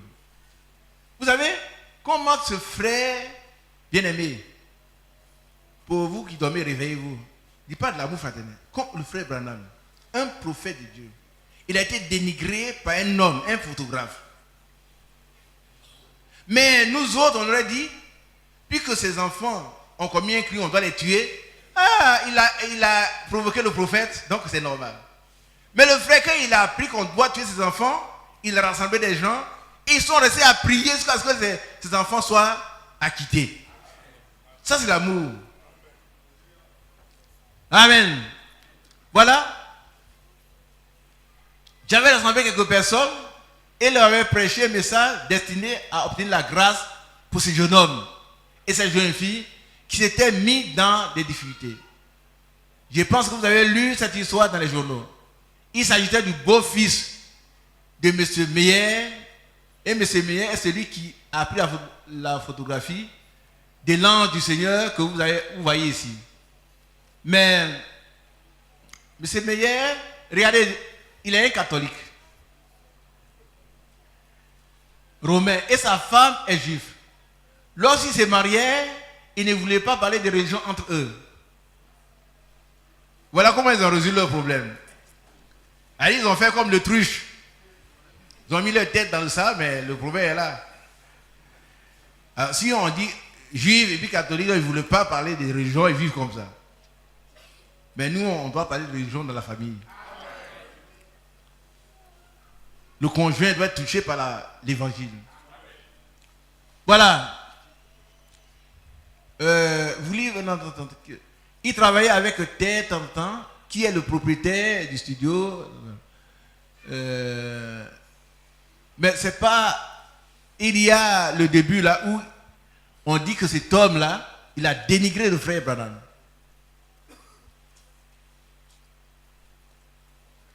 Voilà. C'est justement ce Meyer qui, quelques jours auparavant, avait fait des remarques dénigrantes sur le frère Branham, le désignant comme un trompeur, hypnotiseur, ce qui a même été publié dans les journaux. Amen. Voilà. Et c'est pour lui qui fait le bien. Dites Amen. Amen. Le Seigneur doit déverser dans nos cœurs l'amour de Dieu, vrai amour. On aurait dit, mais ouais, il a offensé le prophète, maintenant voilà. Ses enfants, on doit les tuer demain. Prochainement, il verra que je suis prophète. Mais dit, quand il a appris, il a rassemblé des gens. Il dit, on va prier jusqu'à ce que ses enfants soient acquittés. Amen. Écoutez, vous ne voyez pas la profondeur de ce que le frère Branham a fait. Hein? Ouais, des criminels. Qui comprend? Des criminels, on devait les tuer. Nous, on aurait dit, mais ceux des criminels méritent ça. Mais il a eu pitié d'eux. Plus on peut les acquitter. Et ils ont prié, et ses enfants ont été graciés. Alléluia. Bien aimé, qu'est-ce que je veux dire par là? Si un frère a un problème, l'amour fraternel doit nous pousser à nous mettre à genoux. Seul ou avec les frères. Si vous comprenez, levez la même. Par contre, on va. Seul un frère, vous appelez un frère, même si il vous a fait du mal. Il a un problème, on doit se mettre ensemble ou un petit groupe ou pour prier jusqu'à ce que ce problème soit résolu.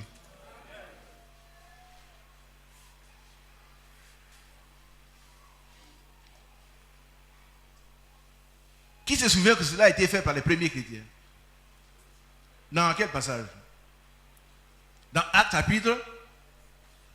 Prenez Actes chapitre 12. C'est ça l'amour fraternel, hein? Ne restez pas sourd. Quand un frère a des problèmes, oh, c'est son problème. Lui, on lui parle, il n'écoute pas. Oh. Qu'est-ce qu'on peut faire maintenant? Ce que tu peux faire, c'est de mettre à genoux. De prier jusqu'à ce que le Seigneur intervienne. Et que la volonté du Seigneur se fasse. Amen.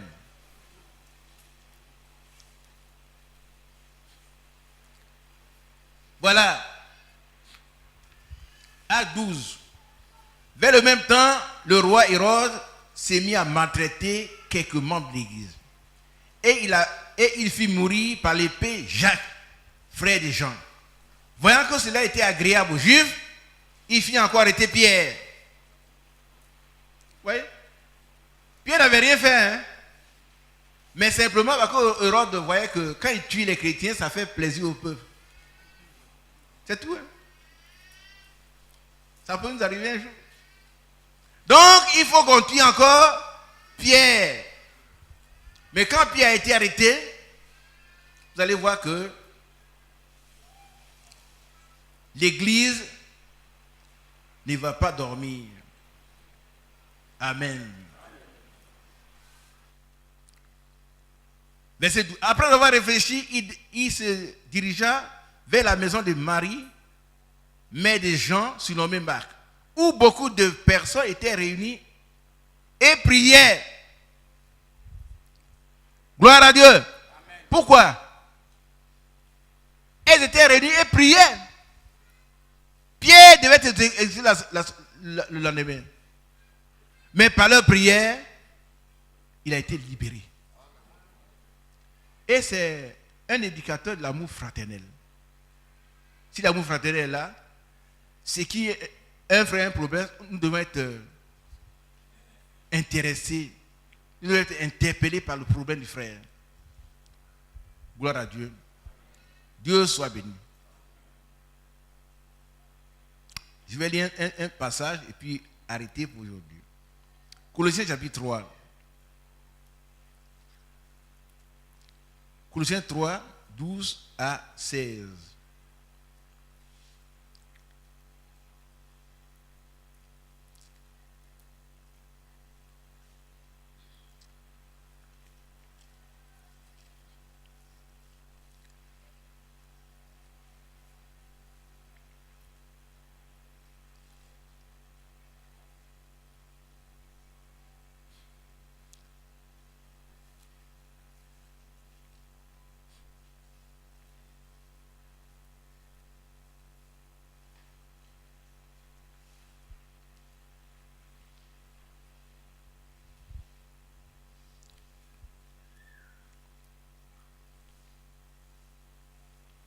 Amen.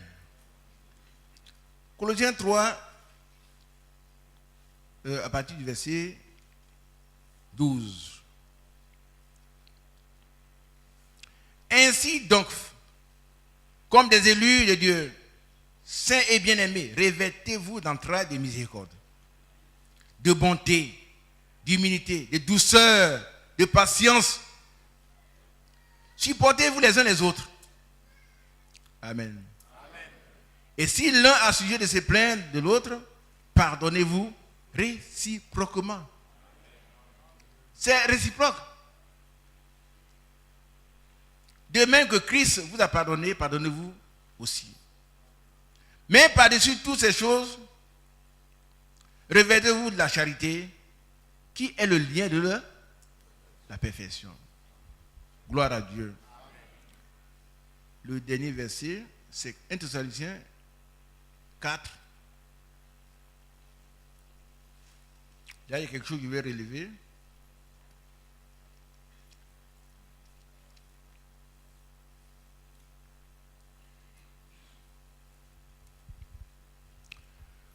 Pour ce qui est de l'amour fraternel, vous n'avez pas besoin qu'on vous en écrive. Car vous avez vous-même appris de Dieu. Car vous avez vous-même appris de Dieu à vous aimer les uns les autres. On dit Amen. C'est vrai, nous le faisons déjà ici. Et c'est aussi ce que vous faites envers tous les frères de la Macédoine entière. Mais, malgré cela, nous vous exhortons, frères, à abonder toujours plus dans cet amour. Alors, ce qu'on a déjà fait, on doit le faire davantage. On ne doit pas se relâcher. Et à mettre votre honneur à vie tranquille. Alléluia. À vous occuper de vos propres affaires. Et levez la tête là, je vous en prie. Je suis en train de finir. C'est important. Il ne faut plus vous ingérer dans les affaires des autres. Qui a bien compris? Occupons de nos propres affaires. Que chacun se prenne de ses propres péchés.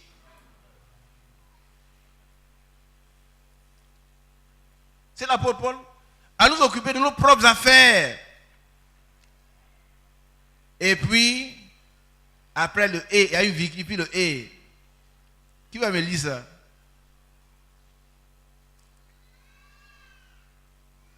Innocent, tu veux lire ça s'il te plaît? Vas-y. Donne le micro, fais ça. Ça c'est très important. Mais bien aimé, regardez au tableau, regardez là, vous allez lire cela avec moi. Alors, il y en a qui, les fainéants, ils pensent qu'on les insulte. Non. Nous ne pouvons pas insulter quelqu'un. Mais on relève quand même les défauts des uns et des autres. Pour exhorter, veut dire exciter, amener les gens à faire ce qui est bon. Allons-y, mon frère. Et à travailler de vos mains. C'est pas la Bible? C'est pas la Bible? Qui est d'accord sur la Bible? Il faut travailler tes mains. Il ne faut pas rester assis et puis demander, frère, je vais aller faire telle chose, est-ce que tu peux me donner quelques pièces? Mais travaille, tu auras des billets. Oui, je demande des pièces. Ah oui, oui. Tu vois des billets. Frère, est-ce qu'on prêche sur l'amour fraternel, mais les gens, ils ne sont pas d'amour, ils ne sont pas pleins d'amour. Non, on est plein d'amour. Mais l'amour est aussi correctif. Tu dois travailler. Hein? Regardez ici. À vous d'occuper de vos propres affaires et à travailler de vos mains. Et qu'on a lu ça un peu. On ne doit plus voir des gens assis dans l'église et rien faire. Ceux qui n'ont rien trouvé, c'est autre chose. Mais quand on cherche, on trouve. Quand on cherche, on trouve. Vends des œufs. Vends ce que tu peux vendre. Ce qui va te donner à manger, fais-le de façon honnête. De façon honnête. Donc, à vous occuper et à travailler de ses mains, comme nous vous l'avons recommandé. En sorte que vous conduisiez honnêtement envers ceux du dehors et que vous n'ayez besoin de personne. C'est clair. Le travail, ça rend indépendant. Hein? Mais d'accord. Hein? Quand on travaille, il ne faut pas faire un travail qui n'est pas recommandé par le Seigneur. Par contre, on te dit de travailler, quelqu'un te dit vendre la drogue, tu dis non. Mais un travail pur, un travail propre, fais-le. Tu seras autonome. Travaille tes propres mains. Mange ton propre pain. Par contre, l'apôtre Paul dit que c'est un désordre. Que celui qui ne veut pas travailler ne mange pas non plus. L'amour fraternel demande que tous nous travaillons pour nous entraider. Amen. Que Dieu soit béni. Que son nom soit glorifié. Alléluia. On va donc conclure. Amen. Et on va lire pour la conclusion Marc 12, 31. J'ai dit midi 30, on achève là et puis on va arrêter. Marc 12, 31.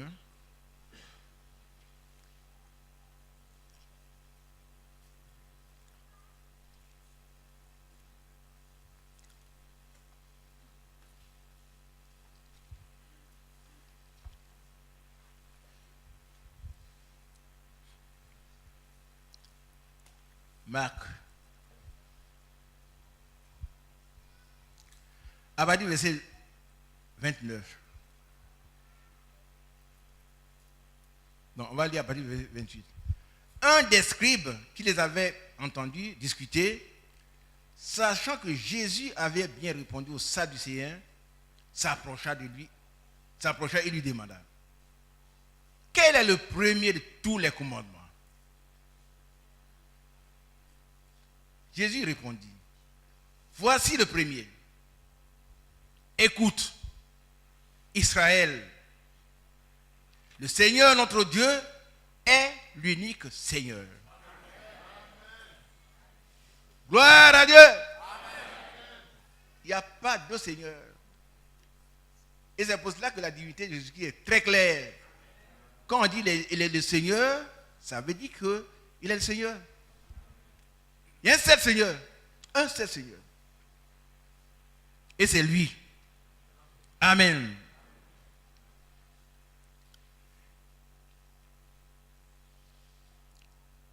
Et tu aimeras le Seigneur, ton Dieu de tout ton cœur. Levez la tête. Si vous aimez le Seigneur de tout votre cœur, avec quel cœur vous allez aimer les choses? Hein? Tu aimerais le Seigneur de ton Dieu de tout ton cœur.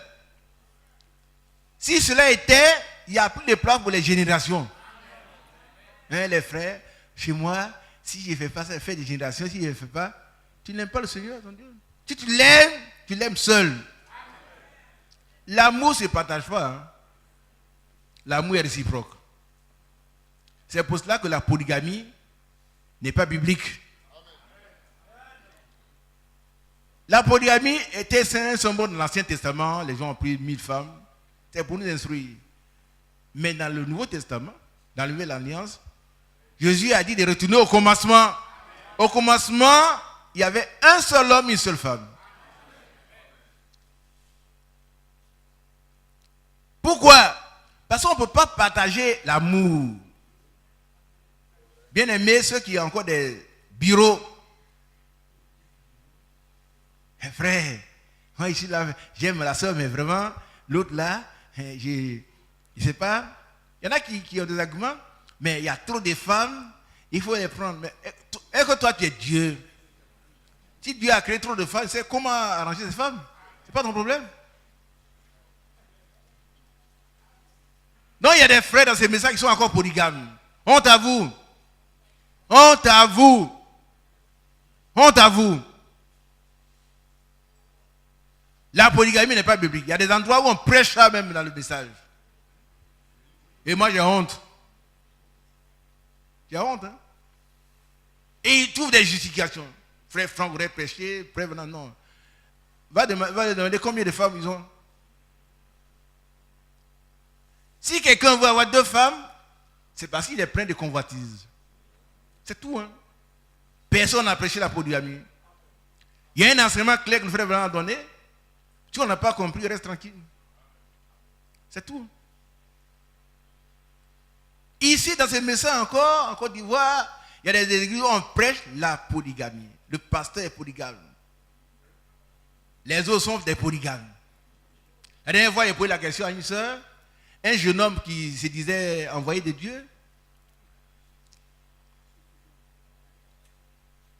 La soeur qui était avec eux m'a dit que maintenant il a sa 7e femme. Oui, frère, c'est ça le message. C'est ça qui fait que les gens, quand on parle de Branham, disent non, ça, ce sont des gens. de mauvaises vies. Mais il y a un reste. Fidèle à la parole de Dieu.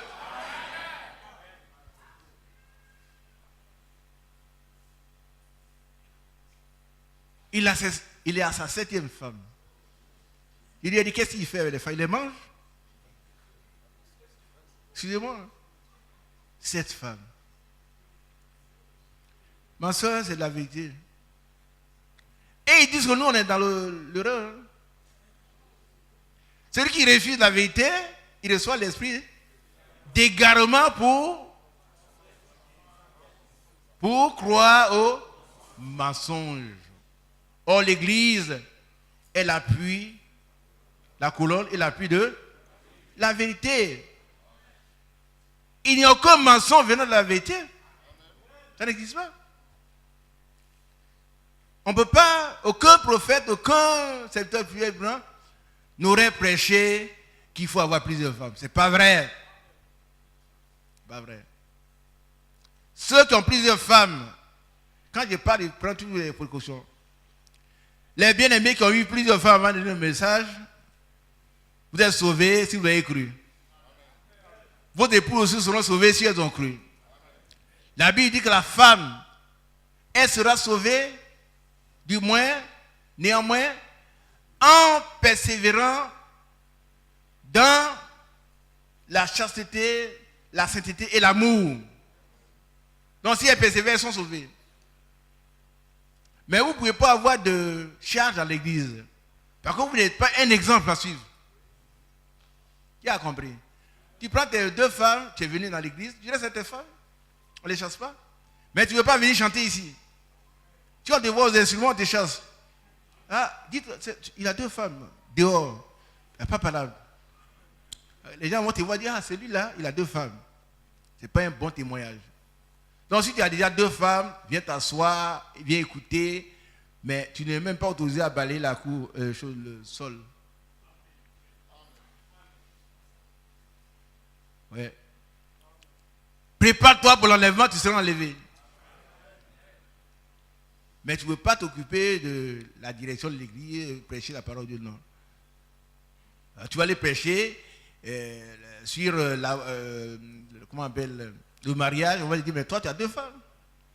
Donc reste tranquille, tu es sauvé quand même. Et ça qui est suffisant, ça suffit pour toi, c'est bien déjà. Dieu vous bénisse. Voilà.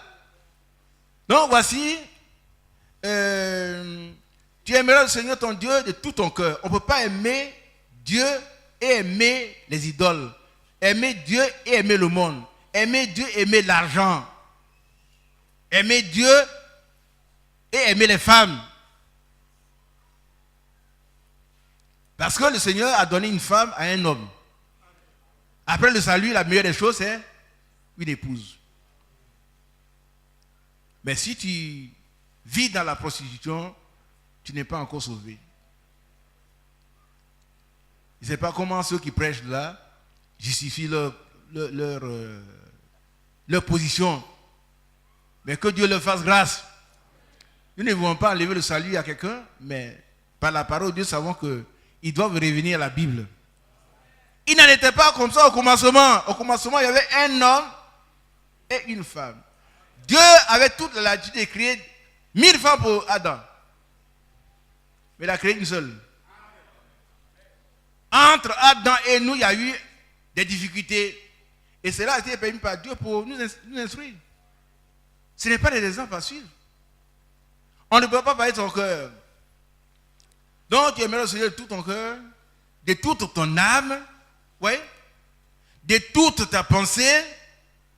Gloire à Dieu. Si ta pensée, toute ta pensée est sur Dieu, tu n'auras pas de pensée sur autre chose. Il n'y a pas de, tu n'as pas de pensée, hein? Tu as une seule pensée. De toute ta pensée, tu aimeras le Seigneur. Et de toute ta force. Alléluia. Amen. Si hier, quelqu'un était dans un bar, il allait danser, aujourd'hui, il ne peut pas venir à l'église. Hein? C'est sûr, non? Il est fatigué. Il a épuisé sa force là-bas. Mais l'autre, il a prié toute la nuit. Aujourd'hui, il est venu s'asseoir pour écouter la parole de Dieu. Nous devons aimer le Seigneur de toute notre force. Amen. Voici le second. Tu aimeras ton prochain comme toi-même. Il n'y a pas d'autre commandement plus grand que cela. On a bien compris? Il a compris.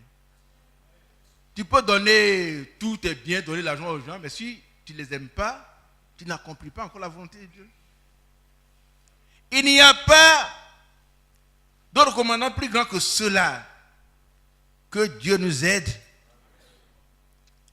à cultiver l'amour tout court, l'amour de Dieu, l'amour pour sa parole, l'amour des frères et des sœurs, et à persévérer dans cet amour. Pourquoi? Pas parce que les frères sont très bons, non, très gentils, mais parce que c'est un ordre du Seigneur. C'est un commandement du Seigneur. Et c'est ce qui fait la différence entre le chrétien et le païen. Le Seigneur a dit, c'est à ceci que les gens connaîtront que vous êtes des disciples.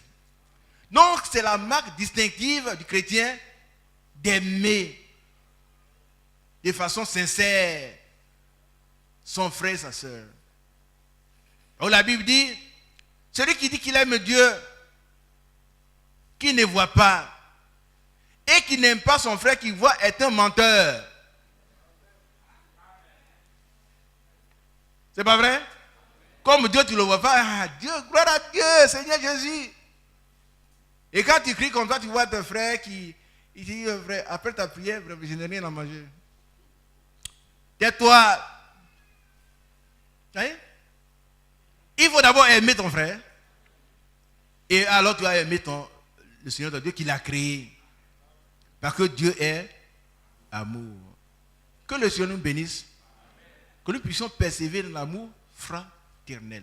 Quelles que soient les difficultés, quels que soient les ingrats, quels que soient les trompeurs, le Seigneur, par son Esprit Saint, nous donnera l'esprit de discernement pour pouvoir aider nous entraider les uns les autres.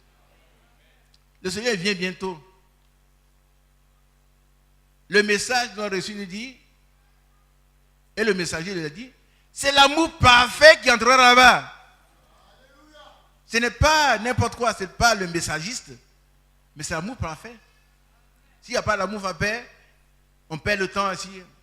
Mais si l'amour parfait est là, alors nous serons en train de dormir un jour et puis voilà, on se retrouve en l'air.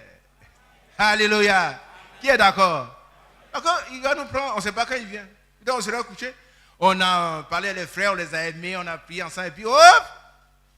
Qu'est-ce qui se passe? On est parti. Mais il n'y a que l'amour parfait qui entrera là-bas. Que Dieu déverse cet amour parfait dans nos cœurs par son Esprit Saint. Qu'il aide encore ceux d'entre nous qui continuent de garder rancune. Est-ce qu'on a bien compris? S'il y a rancune, il n'y a pas d'amour. Il y a un problème, on en a parlé, c'est fini. C'est fini, hein? Mais s'il garde rancune, alors je suis en train de me tromper moi-même. Parce que quand le Seigneur va venir, il ne me prendra pas. Il ne prend pas les rancuniers. Que Dieu nous aide, qu'il bénisse chacun de nous, et que cette année 2015 soit une année vraiment de renouveau spirituel. Nous avons l'amour fraternel déjà, mais que nous puissions abonder dans cet amour fraternel. Au nom puissant de Jésus-Christ. Amen. Frère Mathias, que tu bénisses. J'ai respecté mon temps. Par la grâce de Dieu.